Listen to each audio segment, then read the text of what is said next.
Antoine Karidinali Kambanda n'umunyarwanda akaba umwemera wa Kiliziya Gatolika wabaye archiepiskopi wa Kigali kuva muri Mutarama mu mwaka wa 2019. Yabaye umwepiskopi wa Kibungo kuva mu mwaka wa 2013 kugeza mu mwaka wa 2018.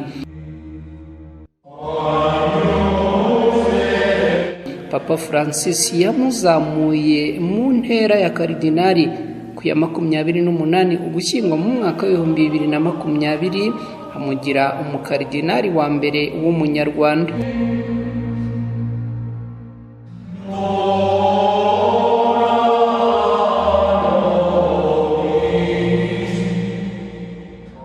Karidinali Kambanda yavutse ku ya 10 Ugushyingo mu mwaka wa 1958, no kuvuga ko kugeza uyu munsi afite imyaka 63.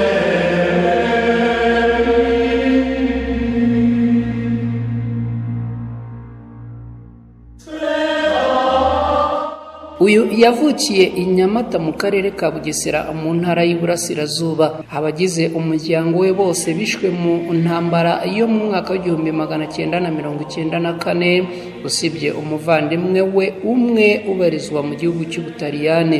Antoine Karidinali Kambanda yize amashuri abanza mu Burundi no mu Bugande, nyuma arangiriza amashuri yisumbuye mu gihugu cya Kenya.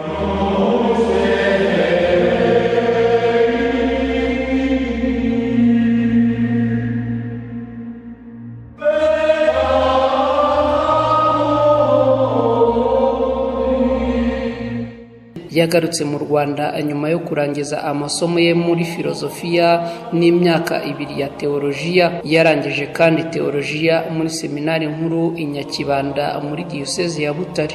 Antoine Karidinali Kambanda yahawe ubupadiri ku itariki ya 8 Nzeri mu mwaka wa 1990, abuhabwa na Mutagatifu Yohani Paulo wa kabiri ubwo yasuraga abashumba mu Rwanda.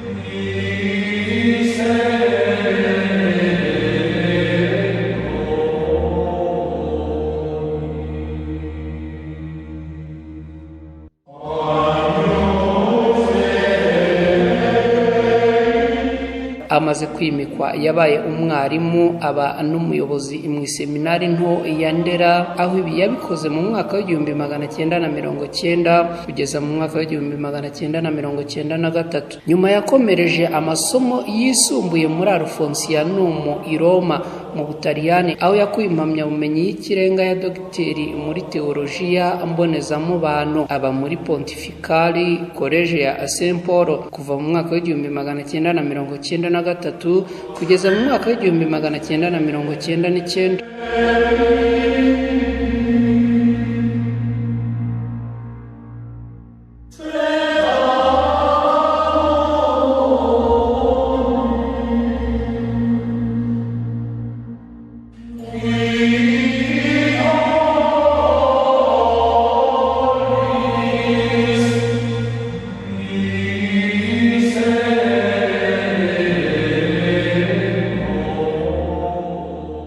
Mu myaka ya 1999 kugeza mu mwaka wa 2005 yabaye umuyobozi wa diocese Caritas ya Kigali, umuyobozi kandi wa komisiyo ishinzwe ubutabera n'amahoro ya diocese. Aba umwarimu wa teolojiya y'imyitwarire muri seminari nkuru i Nyakibanda, aba kandi n'umuyobozi w'umwuka wa seminari nkuru muri Rutongo.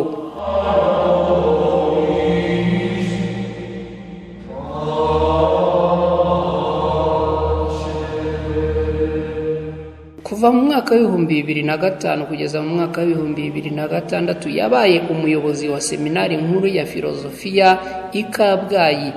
Naho kuva mu mwaka wa 2006 aba umuyobozi wa Saint Charles wa seminari nkuru ya Nyakibanda muri diocese ya Butare.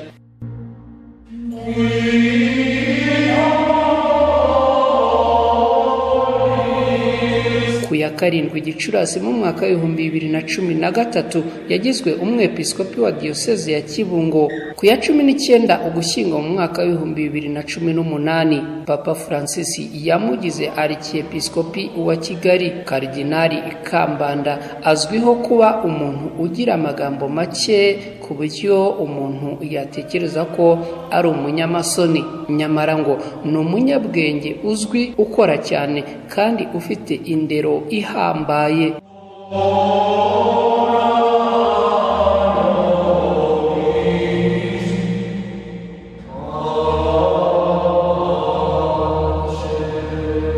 Avuga ko ashishikarizwa no kuzana no gusengera amahoro mu karere k'ibiyaga bigari kugira ngo haboneke ubutabera n'amahoro ndetse n'urukundo. Antoine Karidinali Kambanda ni umwe mu bategerejweho kuzashyiraho papa mu gihe uriho yazaba atakiriho, kuko abakaridinali nibo batoranya papa ndetse bakanamwungiriza.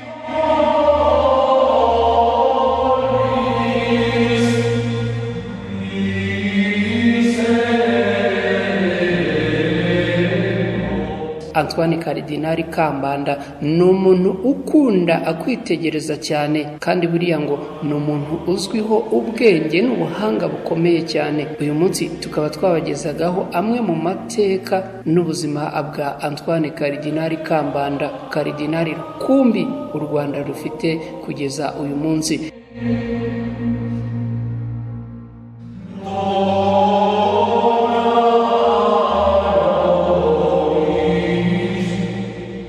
Nitwa na Kreti Ntirushwa, reka mbashimire cyane, bifuriza gukomeza kugubwa neza, mugira amahoro n'amahirwe.